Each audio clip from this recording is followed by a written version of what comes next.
Make the change, rearrange, and life seems strange, but you gotta keep your aim, stay focused on the game, don't quit. And we are back, another episode with Eduardo.live, and this is actually a special, a Wednesday special actually. And I have my friend here, Cris Beswick. Did I pronounce it correctly? You know, I'm Chilean, so maybe I didn't do it. I think that's the best one you've done so far. Yeah, that was good. Thank you. Author of Building a Culture of Innovation, board advisor, executive, faculty, investor, co-founder of innovation advisory firm Outcome. That's amazing things that you're doing, Cris. And actually, you're one of my inspiration, I would say, to become an author. That's very kind. Thanks. You are actually. And it started actually with, our connection started with Toma, actually, that I wanted to do something here in Norway, like an event, and then I just contacted some people on LinkedIn, and then Toma was one of them that, hey, I'm coming to Norway, by the way, and like next week, and I was like, what? And it's like, so I made an event with him actually, and that was how you and me connected after, right? And then I discovered all this amazing work that you're doing with all these books, bringing all these amazing people together. I would say that's impressive. That's impressive. Yeah, thanks, Eduardo. I mean, so Dan, for those that don't know, Dan, Toma and I are business partners. So we run our advisory firm, as you just mentioned, Outcome. And I think at the time we were both in and out of Oslo with a client. I think if I remember correctly, we tried to meet up, but timings and things like that, and I had to fly back, etc. So we never, we didn't manage to get together at that time. Yeah, and then COVID came, and we like, and now you're here. So sure. Yeah, we do it. Cool. And you're going, just before I ask the big question that everybody gets, I'm just going to share something with you here. Yeah. Your book, and I have to say, I'm a design, like I said, I'm a digital expert. That was people call me because I know a lot about the whole spectrum, I would say. I know a lot about the design, front-end, UX. Like my specialty, I would say, that is building amazing products that are inclusive. It means they also have high web accessibility. That is super important for me. Yeah. And the first time I saw your book, I loved it because it's the details. I love the details in good craftsmanship, I would say. And that is what I love with my profession. It's mostly the craftsmanship. When you see something done with love, passion, I see that instantly. And I love the details that you have put all the people together. I just liked that so much when I saw it, actually. So I have to say, good work on that cover, actually. And I'm a truly, like I said, design freak. So I appreciate a good design that is well thought about, you know. Yeah. And I mean, I'll take all that, right? But in fairness, that was the designer at the publisher that, the publisher I work with. That was, a lot of that was down to their team. So, really good creative ways of translating what the book's about into something visual. So, hats off to them, really. What's their name? We have to give credits to them then. Yeah, so it's on the book, Kogan Page. Kogan Page. Amazing work, Kogan Page. If you're tuning in, good work, I would say. Big corporates, many of them are not fully understanding the power of culture. Like, how can you propel that with innovation, And you will give us the answer today, my friend. So I'm looking so forward to this chapter. So that's put me on the spot now, right? I have to come up with something. So here's the interesting thing, and we've talked about this. You and I share. I completely burned out quite young, and what I mean, quite young in terms of the typical corporate or CEO. I built a group of companies started in the early 2000s, really, and by 2007, I was completely burnt out, to the point where I had to exit. So, I did a full exit and left behind everything I'd built. I mean, don't get me wrong, I did well out of it, but I did a full exit in 2008 because I probably would have been dead through, I don't know, drink or, unhealthy lifestyle, just the crazy stuff you do when you're on a treadmill and you can't seem to sort of self-diagnose and you can't see a different way out. So that the fortunate thing for me is I was self-aware enough to say, I need to get off and do something else. I didn't know what that was going to be, but I knew how to stop doing what I was doing now. And you know, this is one of the most, I think this is probably one of the most amazing bits of my story, is the deal to sell the group of companies I had took 9 months. And I signed with the lawyers on September the 9th, 2008. Lehman Brothers crashed on September the 15th. So literally, if the deal had have taken another week to unfold, or if there was a clause that someone wasn't happy with, or even just the lawyers being a bit slow to pass paperwork around, if I hadn't have signed, the deal potentially might not have gone ahead. So that was my warning sign at the time. And, you know, we have a phrase in the UK, I don't know whether it translates around the world, but, you know, cats have 9 lives. And I think I used all 9 of mine up on that day. It's actually like, it's like you're actually reading my book, like Way of the Passionate, right? And this is what I discovered, that when I was at the bottom of the depression, it was for 8 months. I had a major clinical depression for 8 months. It was like not 1 week. It was not 1 month. It was 8 months when I did the burnout. Right? And what happened was that I came also to that thing that you said, you know, that the long hours, the sleeping at the office to continue working, the drinking to not feel anxiety, because all my friends, they were like Damesh. I was in this kind of entrepreneur communities, right? Yeah. Everybody was like, when you meet them, they're like, come on, Eduardo, let's go, go, go, go. There was like nobody relaxing. Everybody was just on all the time, right? Yeah. So then I asked my kind of therapist that I had at the time, I said, am I the only entrepreneur leader sitting in your sofa?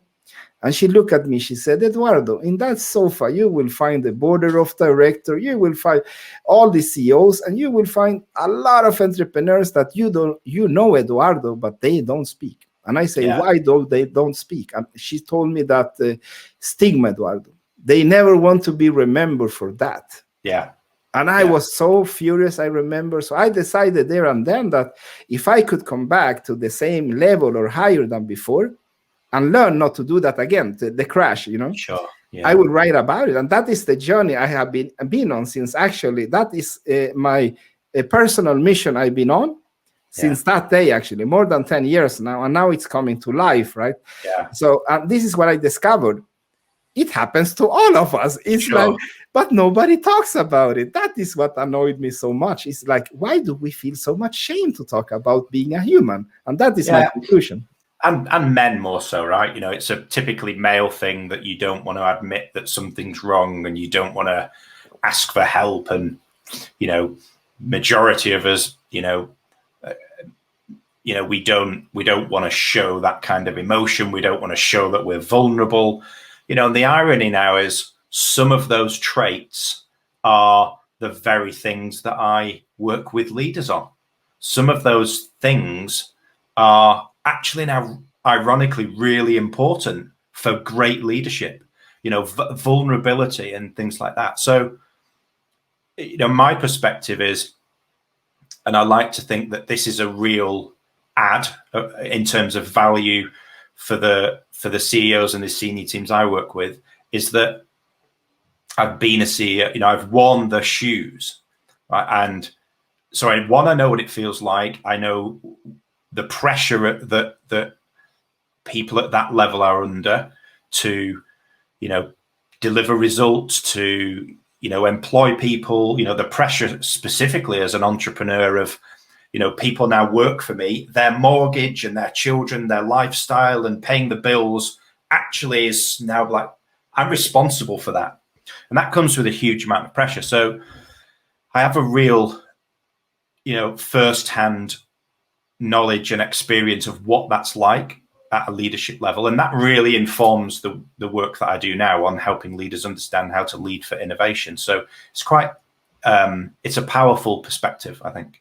I think that what happens, at least to me, and I think it's to all the people that I talked to that did a burnout or had this crisis, right? Maybe they didn't burn out, but they came to that thing that you said, like it just stops, you don't feel happiness anymore. You only feel stress. Like and you have been doing this for so many years, and I think the red line for all of them that I spoke to, they said I needed to get out. That's what they told me, I needed to do something different, Eduardo. That was the only thing that saved me, nothing else, Yeah, that's exactly what I did. I didn't know what that thing was. I didn't know what sector or what business. I didn't know what I was going to do next. But the realization was that even if I didn't find that next thing soon, what I was doing at the time had to stop. So, that self-awareness, I think, which luckily I had enough of, was the bit that I'm grateful for. It took me actually 8 years before I started to share things I've been writing and researching on, and because I was ashamed how people would judge me. Actually, this is a true story. Yeah. And what happened was that it was the opposite. That people was like, "Hey, Eduardo, why didn't you tell us? We could have helped you." And entrepreneurs that I haven't spoken to like in all these years, they like, "Eduardo, you're back. You want to start a new venture? Call me. Let's do something together." Because they knew the I think like what we have. I think you, me, and all these people, Dane, and everybody in our network that live our passion. I think we have this kind of like the force is strong in you, something like that, right? Yeah, I think we have that. You're basically saying we're all Jedis, right? Yeah. In a sense, I would say, but I would say like we're not we're just humans, right? But we have that extra thing that makes us take the risks that others don't do, right? It makes us also see possibilities others don't, Yeah. And I have this expression now that I say it's almost like, like a vampire bites you. You can't revert once you get taste of that thing, that you really get aligned with your destiny. That is how I see it today, like I am meant to do this. Yeah. You can't go back. It's impossible. No, but I think, the interesting thing is a lot of the work that we do now is about trying to get organizations, through senior leaders and CEOs, but trying to get organizations to, at an organizational level, to have the same drive. So, this shift to being much more purpose-driven by organizations, which we're seeing, and leaders being much more purpose-driven, that's a component of what you're talking about, right? It's the belief that we can do better and we can do more and we can solve things and make things, whether it's our organization, whether it's the world, whatever it is. But it's an absolute conviction that we can, through design and through innovation and all of these different approaches, we can make things better, right? And, innovation for me is a capability that organizations have, we help them build capabilities so they can do things that are innovative, is probably a better way of doing it. That is all in pursuit of just doing things better. And that, for me, that's what I'm passionate about now. How do we help leaders make things better? The research has been there like for a long time when it comes to like what motivates people. It's not the carrot and the stick, not at least in like intelligent work, I would say, like people like us, right? Then purpose becomes very important. The same with autonomy, the same with mastery. So for me, it's like, how come that all this information that has been there takes so much time for the leaders at big corporates to digest? So the timing of today is interesting. I did a session this morning with a group of senior leaders, senior execs, and the session I did this morning was called "How We Build a Next Generation Organization." And the premise of the discussion I've had with them this morning was around, we all now realize, whether we've seen the evidence or whether we've physically felt the effects, we all now realize that the majority of our organizations are either not relevant or are rapidly becoming irrelevant. So most corporates have a burning platform. Whether the senior team want to admit that or not is different, right? But the reality is most corporates have a burning platform of some kind. And really enlightened ones, and it goes back to what we talked, the personal thing we spoke about earlier. What's the level of organizational self-awareness? Like, how self-aware is a whole organization that actually needs to do something different? Because what's working now isn't going to work for much longer. And we need to build that awareness specifically at the senior level of organizations, so that the senior team says, the world is okay today, and we're revenues and we're doing okay, but we recognize that the fuse is lit, and that fuse line is rapidly burning down. We're on the clock, and it's not a case of saying, oh, well, let's just create a few new products and we'll be okay for another few years. It's a case of having to take the business, and the next generation thing we talked about today was, how do we take an organization apart completely and put it back together in a much more powerful, valuable way, around being human-centered, around being innovation-led, and around the future that is unfolding, rather than constantly trying to patch up an organization that's been around for years and years to try and keep it relevant. The analogy is you've only got 10 fingers, right? So, once you've plugged 10 holes, things start to leak, right? And we constantly see organizations trying to patch and just, give bits of organizations a metaphorical makeover to try and keep them going. And it comes to a point where you say, we just need to start again. And I think COVID, I don't mean this to come across in the wrong way, but if there is any kind of silver lining in the pandemic that we're in, it's the realization by organizations that they need to take themselves apart, redesign themselves, and put them back together in much more powerful ways. And the realization that they are actually capable of it. Take the start of the pandemic a year ago. If a week before the global lockdown, you'd have sat a CEO and a senior team in a room together and said, right, next week I want to do an experiment. Let's send everyone home and close the office, shut everything down, and let's see, just for a week, if we could run the business while people were all at home. You'd have literally been laughed out of the boardroom, right? You would have had almost universal response, which is, that's absolutely crazy. There's no way we can function like that. It's a ridiculous suggestion. And yet what happened? COVID hit, we were locked down, and within a few weeks, almost all businesses on the planet had sent all their people home, and it worked.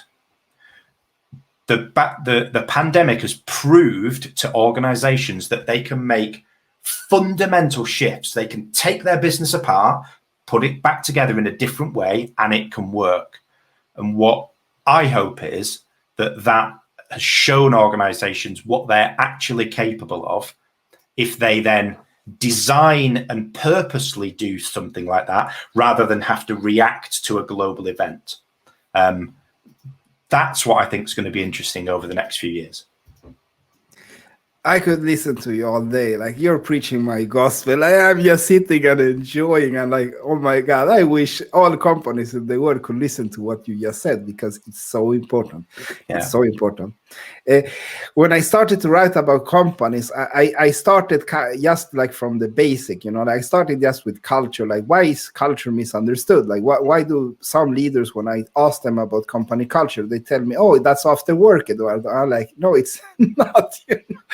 So then I started to like research more, and then I came to this kind of I had my back against the wall, because culture per se when you look at innovation culture, when you look at any type of culture within the culture, it's huge. It's like, it's so many, right? So I said, I need to find like my niche, because you already wrote in a really good book. Chris Dyer wrote the Power Company Culture, really good book. Dane Toma, like with his book, all these amazing people, right? So what I was looking for was like, what is missing from my perspective as a digital expert in this equation? And that was what I came to the conclusion that what I'm preaching now, this is the phrase of the book. It says, people first, process second, technology third. And the reason for that is very simple. As long as people are buying, loving, hating our products, they should matter the most. As long as it's people that are doing this product for these people with passion and love, they should matter the most. That is like the phrase of the book, right? And what I have added is also that I have added a pillar that I think is so important that was not seen before, is that I added a pillar called adaptability to the pillars of what you need in a good company culture. And the reason for that is that I discovered that the fintechs, they were like saying, Eduardo is a disruption. And I said, no, it's not. It's part of the ecosystem. You're not doing the disruption. So what you're just afraid. And that is why you call it a disruption. You're not adaptable enough. And that is the problem with you. You don't hang along with what is happening. And that is what you need to change. You need to implement a mindset through the whole company that is adaptable, that is changeable, and that also have a belief. And that's it. That is like the definition in a nutshell of digital culture. That is what I write about, and I go like really deep down, actually. Yeah. It's interesting though, right? Because when the culture bit is really misunderstood. And I think one of the challenges around culture from a leadership perspective is the perception is that when you talk about changing culture, that you're talking about every single employee in the organization. And for many organizations, that could be tens of thousands of people, right? 60, 70, 80, even 100,000 people. And that's so massive, right? And the thought of changing all of those people is such a big thing to contemplate. It's very difficult for leaders to contemplate doing that, whilst at the same time they're under the pressure to keep the business going. But I think one of the misconceptions is that culture is about absolutely everyone.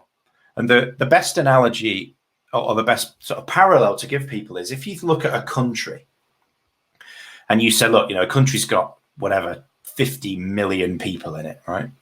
Not all of those 50 million people will act and behave the same. They won't all have the same values. They won't all have the same outlook, right? If you say, well, what does it mean to be British, right? So if you look at my country, what does it mean to be British? Well, you can create a list of values and the components of what embodies being British. It doesn't mean that everyone over here shares all those, but the point is enough people share them and enough people live those values and those behaviors enough that you tip the balance enough to say that by default is enough for it to be a part of our culture.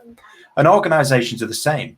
We talk about building a culture of innovation. It doesn't mean we want every 100% of employees to be out trying to innovate every day, but it's about having enough of them to tip the balance so the behavior and the mindset and the actions are enough for us to say predominantly innovation is a core part of our culture, and there's enough people in the organization doing these things and behaving in certain ways and sharing certain values for us to say that is part of our culture.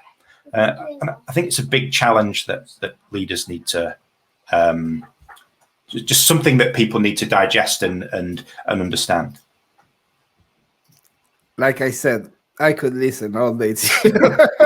Okay, that was such an amazing talk. Okay, let's now I think I will go on and I will ask you more the question about, okay, describe to us the innovation culture. Like, where does it start? How do you do it? And how do Sure. you give us a good example of how you have worked with a company where you feel like this was a really, really good outcome, I would say.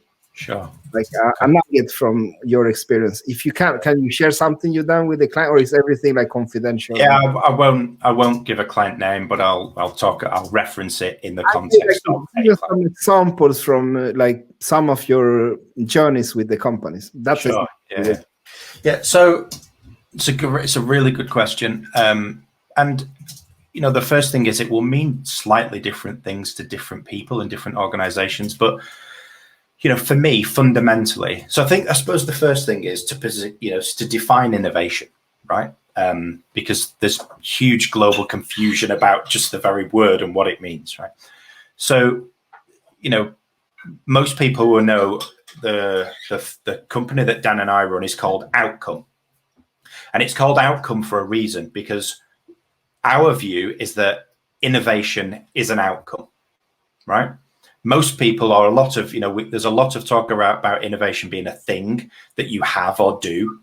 And our view is that we do lots of things. You know, we do insight, we use ethnography, we have, we use design thinking, you know, as frameworks. We use all of these tools and all of these different approaches and methodologies and ways of thinking. And all of those are in pursuit of finding problems or opportunities, solving them better than anyone else, and then getting them to market. And that's really what every business is in business to do, right? And innovation is the ability to do that exceptionally well. But for me, innovation is the outcome of all of those things done really well.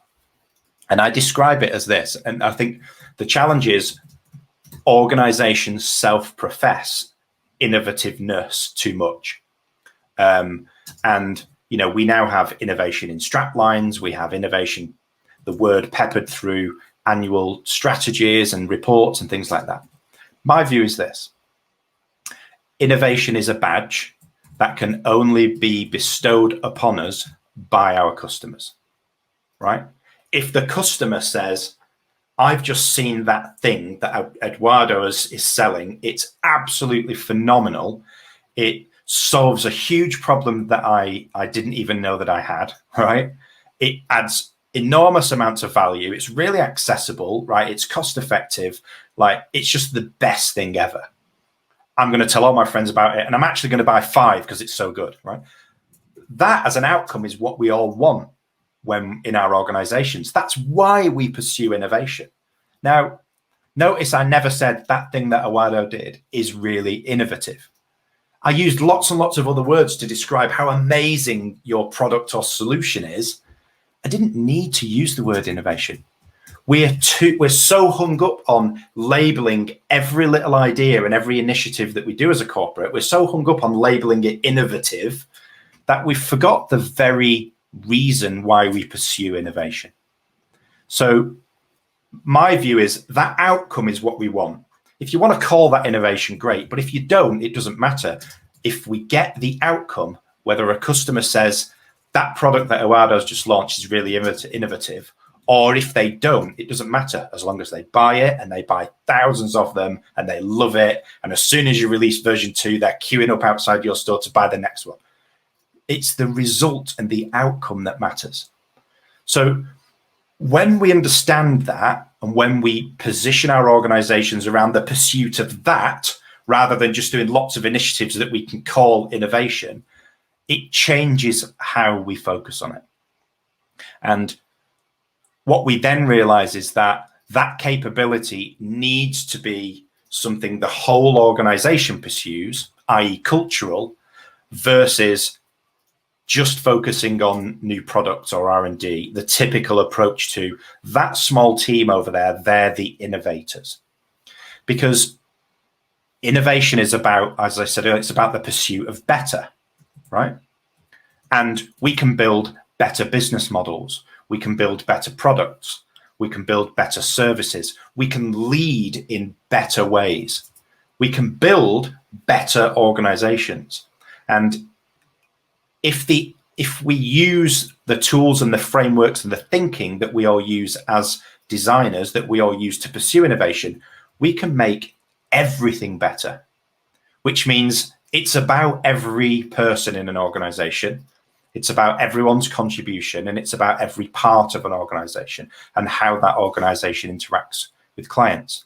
The challenge for me is it starts and stops with leaders. So almost all my work, although, I wrote the book Building a Culture of Innovation, predominantly my time is spent with CEOs and leadership teams, because that culture, the way the organization operates, what it values, what it measures, how it approaches being able to innovate, is all the responsibility of the senior team. So in the session I mentioned earlier this morning, I shared a framework which I call ODC. The framework's called Own, Drive, and Contribute. And the top of that framework is all about leaders, and it floats the premise of what does it actually mean, what does it really, really mean as a leader to own the innovation agenda? Like, what does that really, really mean? What does real ownership of innovation mean? And what's required to do that? What's required both physically, so what physically needs to be in place, and what needs to be in place psychologically? Because without both sides, the jigsaw is incomplete. And the majority of organizations that I've helped, and I've worked with banks, I've worked with tech companies, and I've worked with governments, and I won't name names, but most of my work is centered around how I shift the capability of those senior teams to be able to look at the world in a different way, predominantly more purpose-driven and more creative, and to then understand how and what really owning the innovation agenda is about, because everything stems from that, right? If you really own the innovation agenda as a leader, then that changes how you then empower and enable your management teams and your champions and your team leaders who are in the middle of the organization.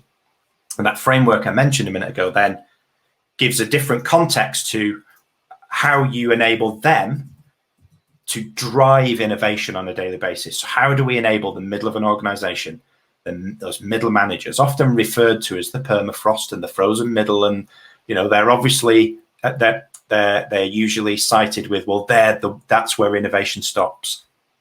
My view is that's a leadership problem, not a management problem. So how do we as leaders enable, through our ownership of that agenda, how do we enable the middle of the organization to drive innovation and bring it alive on a daily basis? And in turn, how did they then enable, through our actions as leaders, how did they then enable, through driving that on a daily basis, how do they enable employees to contribute to innovation on a daily basis? And unless we figure out all three of those from both a physical and a psychological perspective, there will always be something missing in an organization. And without that, you don't get a culture of innovation. This part was poetry. I love your opening. You need to nugget that for my book, please, because that was the best described for me. Like I know a lot of people, I can tell you, like you, right? We both know a lot of people. We talk to a lot of people. We read a lot of books, also research, right? And for me, how you described the innovation, for me, that was poetry. I would love if you could nugget that part in for my book, man. I would love it. I would love it. I mean, it was so that's your nugget. Yeah, that's your nugget. We'll do it.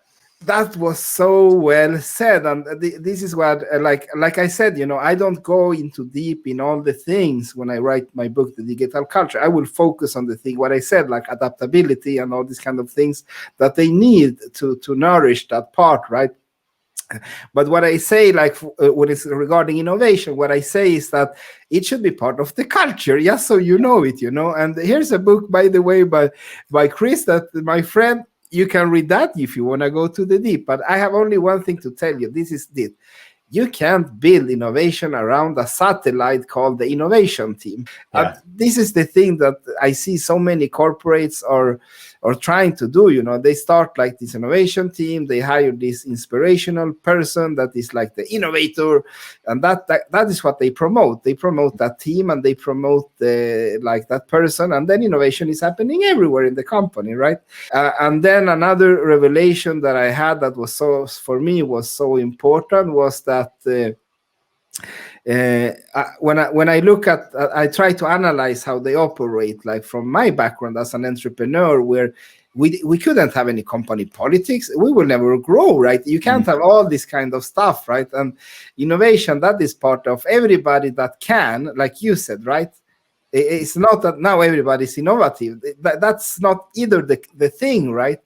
And the thing was that the more companies I started to mentor myself, as I'm in founder, I'm in all these kind of entrepreneur networks, where I go and listen to these startups that present their idea, and usually I see myself, right? Yeah. They like, I have this amazing innovation that I'm going to present to you, and it's dating, blockchain, AI, and then they give me this speech, right? And I just look at them and I feel so sad to do it, but I have to tell them that, hey, that is not an innovation, by the way.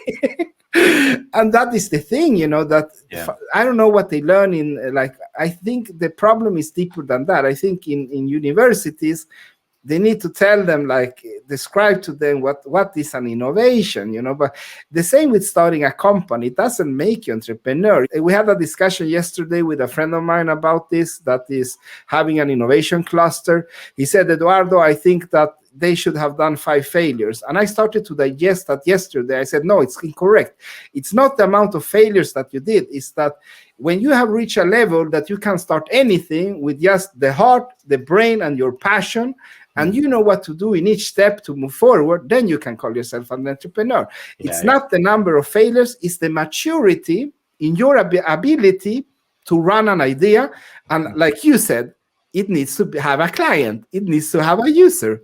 Else, it's just an idea. It's just a brand, a company name, and the only thing you have is a role, I would say. Yeah.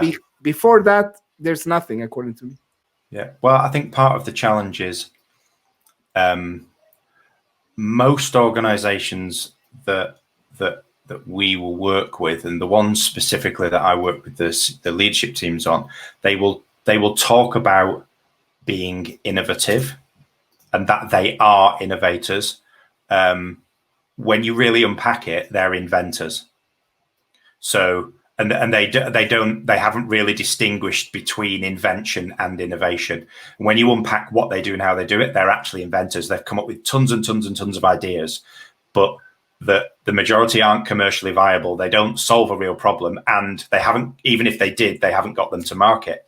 So, they're a typical inventor. They have a trophy cabinet of loads and loads of really nice stuff that no one's bought. But they call that innovation because, but look, it's different. It's really cool.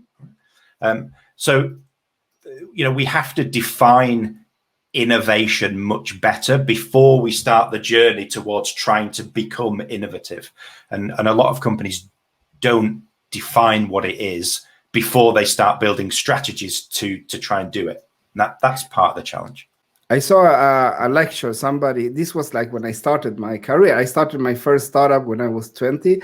I went to a lecture. Somebody said like this, that, none of your ideas in this room, we were a group of startups, right?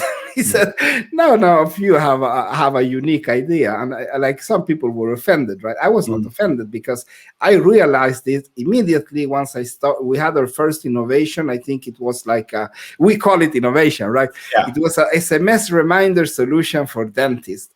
And that was it, and like somebody was saying, okay, our innovation, right? And I was scratching my head because I had done a lot of I was looking in the internet and I saw all this SMS solution popping up, like SMS marketing, SMS remind something about the you got a new post to the mailbox, blah, blah, blah. So I was like, this can't be right. Like, we can't call this kind of things for innovation. It's wrong, right? And then I was like attending this lecture, and he said something like, what you're doing, he said, is called something else. He said, and he said in Swedish, it's, I think maybe it's not the same in English. He said, you're doing ideations. He said, you're improving existing ideas. He said, right. Yeah. the only thing you're doing is that you're adding flavors, he said, on top, but it's still saying the same idea. And then he said, it's very simple. He said, once they invented something called Bluetooth, he said, okay, that was something, and before that was actually radio, and before that was, and he said, and now when you say, I have a new Bluetooth solution, back then Bluetooth was very big. So he said, okay, I don't know, my friend, he has this patent to lock the computer with Bluetooth when he went away from the computer. And for him, that was like an innovation, right? So this guy, he said, that's an ideation. It's not an innovation, because Bluetooth were meant to be used this way. And that is what I tell when I have this kind of startups in front of me, and I sit in this kind of panel listening, right? Yeah. Then I say the same phrase he said. I said, don't focus on that. Focus on getting the technology out. Build clients. That is what you should do. Like, forget about everything else, then you can say that you have an innovation. Yeah. Well, I think so. What you're describing there is, they're just different use cases for an existing piece of tech, right? They're different use cases for something that already exists. And I think that, that's partly to blame for how we misdefine innovation, in that, like, use your example, we're taking something that exists and just using it for something else in a different context. All we've done is find a new use case for it, but is it really innovative? The famous one is the first iPhone, right? So look back to what Apple did. The first iPhone was hailed as one of the biggest pieces of innovation, in 2006 or whenever it was. But if you look at how it was put together, there's no innovative new piece of technology in there. Everything that existed in the iPhone already existed. What Apple did was just they did a beautiful design job of packaging existing components into a format that was just super sexy, and no one had really seen in that way before. So was their innovation the design and the packaging, and how they turned a phone into something that we got emotionally attached to because it was beautiful? Or have we mislabeled it innovation? And that's the dilemma, that it's very easy it's become very easy for people and companies to label most things innovative. So, if everyone's innovating, who's innovating? Yeah, that was the best example I heard in a long time regarding the example you gave with the iPhone, right? So that is the problem I think many have, and do you feel that we're shifting in the right direction, or do you think that with all these new things like design thinking and all the thing that comes around when people start to come up with new words, or do you think we're actually worsening it? Because wherever I look now, I see like innovation summit, innovation this, innovation that. It's like everywhere. And in Norway, we have this kind like online MAGA sign that somebody did about innovation, and then he came up with that article. He said, "Innovation being watered out. Thanks to you all." Yeah. Well, I think there's a little bit of I think there's been a challenge with the subject of innovation for a few years, and I think one of the challenges is, if we take like our industry, the innovation management or the innovation consulting space has ballooned, like massively ballooned over the past 5, 6, 7 years. And what comes with that is a watering down of the quality of provision, right? So more people entering this space as, innovation gurus, innovation experts, innovation consultants. By default, common sense tells us they can't all be world-class experts. Now, what goes hand in hand with that is corporate clients who don't understand the subject well enough, therefore they are looking for consultative support. It's become easy for, so the byproduct of that is a lot of organizations that we've worked with have had consultants in before, they've had innovation gurus in before, they've had big consultancies in before, and it hasn't worked. The level of advice that they've received, the level of expertise has been average.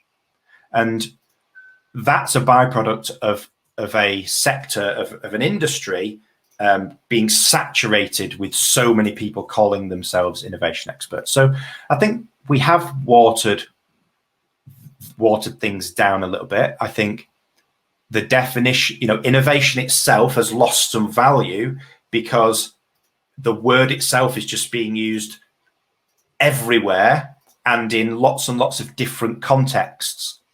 Therefore, the definition of innovation now is just, and the use of the word is so prolific that it's lost a little bit of value, I think. And what we have to do is try and realign people and leaders around exactly what it is and what the value of it is, so that innovation as a subject regains the value that it deserves.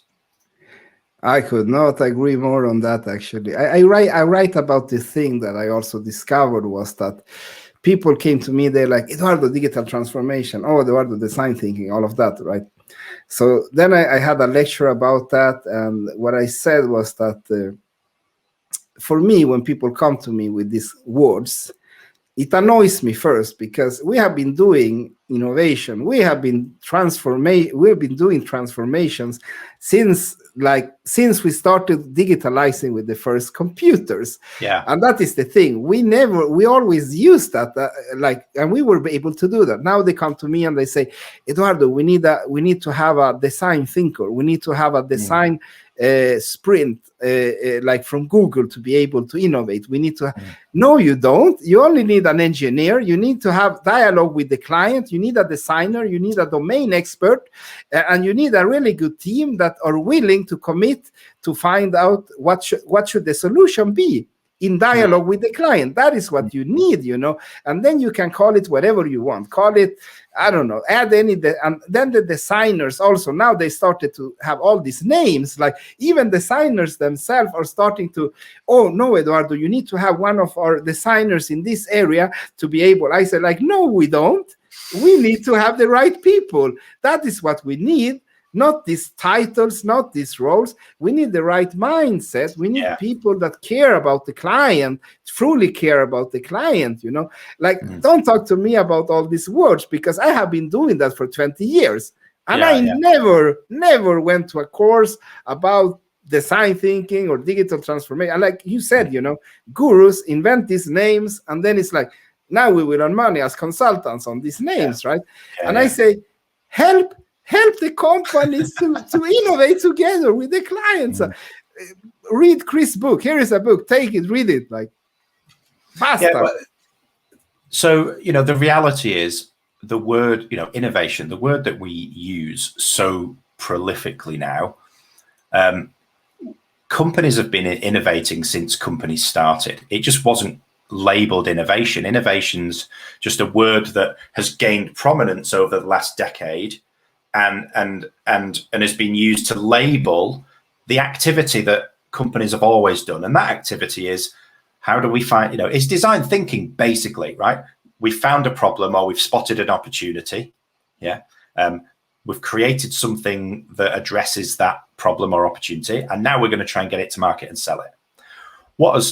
And organizations have done that since organizations began. Companies, that's how companies start, right? Well, I think someone needs that, so we'll get it and we'll supply it, and then we'll make money. That's the premise of being in business. So innovation isn't a new thing, but what I think, in fairness, is new is that, one, it's become more important, it's become more crucial, and the level of creativity and innovation that organizations need to have has become more important. And the prominence and the use of tools and frameworks to to aid that has become more important. So design thinking, or Ulrich's jobs to be done framework, things like that. These are relatively new tools that haven't been as around as long as companies have, and they are tools and frameworks and ways of thinking that can supercharge and make organizations better at finding problems, solving them, and getting them to market. So it's in context, it's the fact that we need innovation more, and what has emerged over the last 10, 20, 30 years are tools that can accelerate and make us better at it. And that's what's changed, I think, over the last decade. And that is how it should be presented. That is what I'm questioning, right? I'm just questioning when people tell me like, oh, Eduardo, if we don't have this design thinking expert, we can't innovate. That is what I'm criticizing, because I'm trying to tell people that these things, methods, process, and that is why I always say people first. This is that is the thing, you need first to have the right people, then you can add the rest. The right people will always be more important than any process or any methodology that you can select, right? Yeah, and look, the phrase is, people innovate. Companies don't innovate, people do. So that's another nugget. That's another nugget. Take that one. I don't think I can claim that, and it's a fairly generic sort of term, but it just it nicely sums up the fact that innovation is about fundamentally making things better, and it's about making things better in essence for people, for human beings, right? That's why we want to be more human-centered and more empathy-driven and all of those things. So by default, to your point earlier, if we want our customers, who are people, to love our organization even more and want more of what we do, then by default we have to create things that those people want. And the only people to create things that those people want are our people, i.e. in our organization. So everything starts and stops with the culture that we build, how we lead people, and how we enable them to find those problems and opportunities, creatively solve them, and then get them into the hands of our customers better and faster than our competitors. That's fundamentally what innovation's about. Beautifully said. Beautifully said. Nugget number 3. Yeah, that's number 3.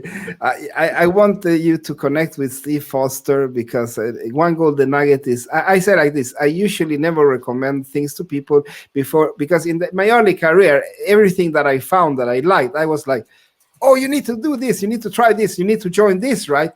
And then it didn't work out from somebody, and then they came back to me and they're like, hey, Eduardo, why did you tell me about that, right? Yeah. So then I stopped that. And now when I really say, like, you should check this out, that is something that I seldomly do now. But one golden nugget, please have a talk with Steve Foster. I think you will really like what we're trying to do with that network.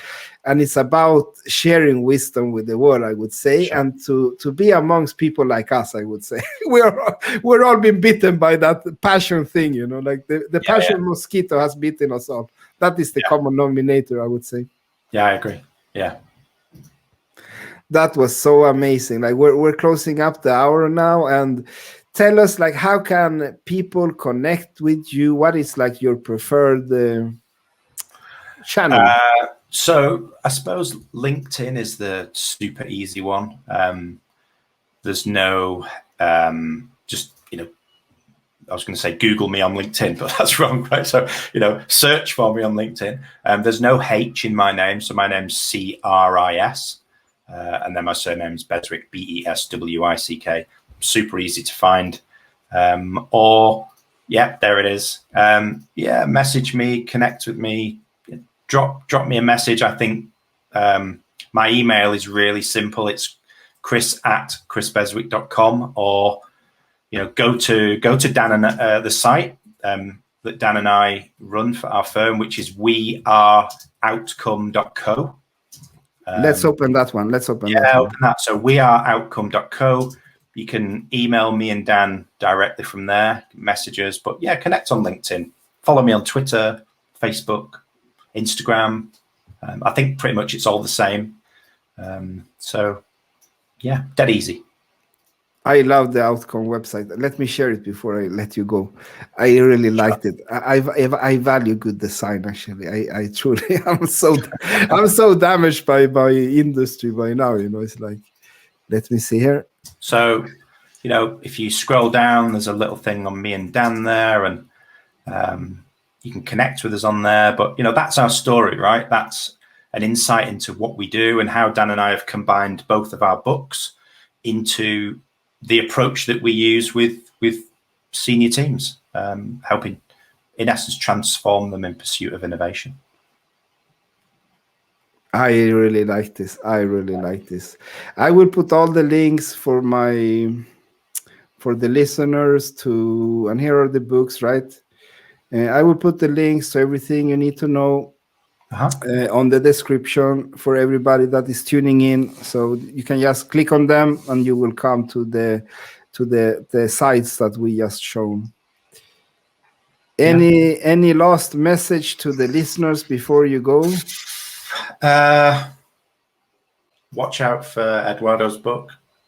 Read the nuggets, take them in, use them, reflect on them, shape the future. I mean, that's what we're here for, right? Shape the future. I love that one. Make the change to win. You can make the change to win.